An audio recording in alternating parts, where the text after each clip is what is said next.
Hey there everyone, it's Amelia from Sleepopolis, and today I'm going to be comparing two popular mattresses, the Nectar and the Casper. In this video, I'll go over our results from testing these beds here in our studio, as well as making some recommendations for who might like each of these beds. Before we get started, I do want to let you know that mattress brands, including the ones featured in this video, send us beds for free to review and to tell you about.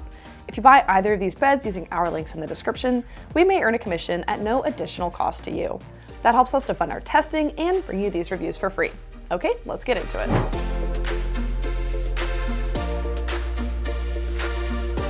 Let's go over what's similar between these mattresses. First up, the Nectar and the Casper are both foam bed-in-a-box mattresses. While these beds use foam in different ways, both are going to feel much gentler than a hybrid mattress or an inner spring mattress. Next, these beds fall into a similar price range, and both are fairly affordable. Both are under $1,300 at full retail price. Additionally, neither bed will offer quite enough support for heavy sleepers who weigh over 250 pounds. We'd recommend checking out some sturdier beds with coils for these folks.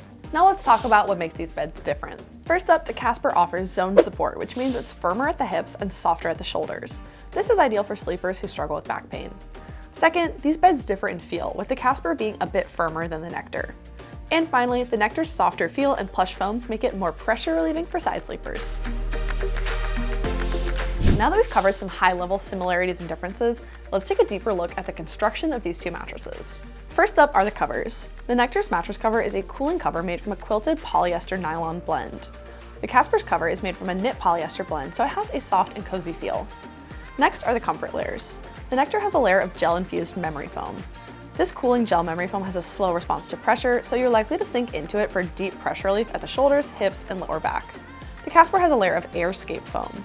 This is an open cell foam with a pretty similar feel to latex foam in that it's bouncy, responsive, and naturally cooling. The Casper Original's comfort layer is very different from the Nectar's, as it works to position the sleeper more on top of the bed rather than in it.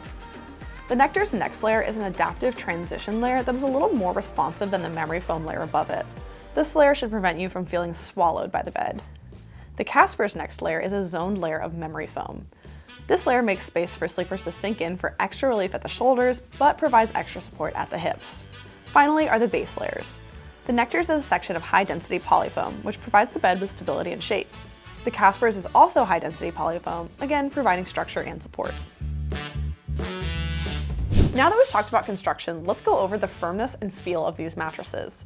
Now here at Sleepopolis, we rate firmness on a scale from 1 to 10, where 1 is the softest and 10 is the firmest.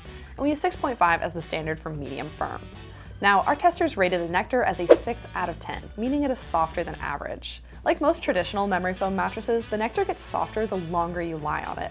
So over time, the foams will start to conform to your body, giving it an overall medium soft feel. Now, our testers rated the Casper as a 7 out of 10, meaning it's firmer than average. And unlike the Nectar, the Casper doesn't really get softer the longer you lie on it, so you end up with a more balanced feel and feeling on top of the bed rather than in it. Now that we've covered firmness and construction, let's talk about how different sleeping positions will feel on each of these beds. Your primary sleeping position is an important consideration as you're shopping for a mattress because different positions have different needs for pressure relief and support. Now for back sleepers, most beds will work as long as they're comfortable and supportive. For side sleepers, we generally recommend something a little bit softer for pressure relief at the shoulder and the hip. And for stomach sleepers, we generally recommend something a little bit firmer to keep the hips lifted up to maintain a neutral spine.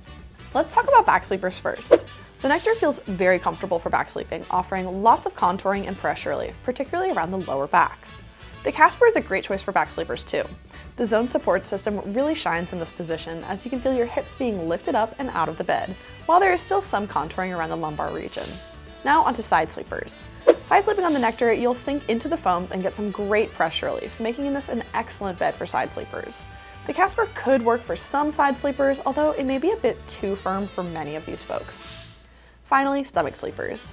The Nectar and the Casper are both a bit too soft for most stomach sleepers. However, the Casper could work for some lightweight stomach sleepers who weigh 130 pounds or less, as the bed will feel firmer to them.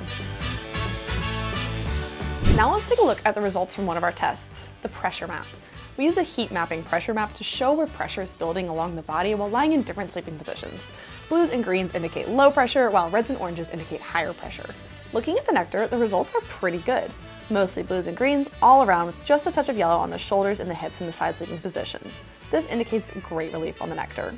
For the Casper, we see pretty good results in the back, mostly blue with just a few touches of green. On the side, we see a little bit of yellow building up around the shoulder, which does show this bed may be a bit too firm for some side sleepers. Two other tests we use to assess a bed are motion isolation and edge support, and these two tests are particularly important for couples shopping for a bed to share. Now, motion isolation refers to a bed's ability to isolate motion at the source and prevent it from transferring across the bed. So good motion isolation means you won't be disturbed by a restless partner. Edge support refers to how well the perimeter of a bed can bear weight. So good edge support means the perimeter of the bed won't dip or sag down if you sit or lie along it. The Nectar did really well on our motion isolation test with very little motion transferring across the bed. You might feel some bigger movements, but overall, you shouldn't feel much.